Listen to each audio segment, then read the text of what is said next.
এই অনুষ্ঠানের দেশ রূপান্তর পত্রিকার মালিক সহ সম্পাদক সহ সকল সাংবাদিকবৃন্দ এবং এর সাথে জড়িত মাঠ পর্যায়ের সকল সাংবাদিক ভাইদের আমি আন্তরিক শুভেচ্ছা অভিনন্দন জানাচ্ছি বিএনপি পরিবারের পক্ষ থেকে তথা আমাদের মাননীয় প্রধানমন্ত্রী বিএনপির চেয়ারপারসন জনাব তারেক রহমানের পক্ষ থেকে।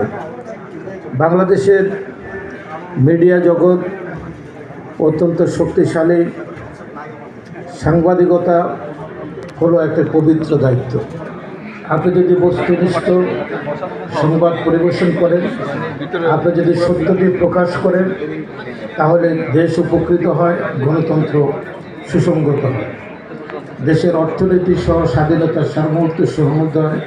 আর অপসাংবাদিকতার মধ্যে দিয়ে দেশের গণতন্ত্র ক্ষতিগ্রস্ত হয়, দেশের স্বাধীনতার সার্বভৌমত্ব ক্ষতিগ্রস্ত হয়, জাতি ক্ষতিগ্রস্ত হয়।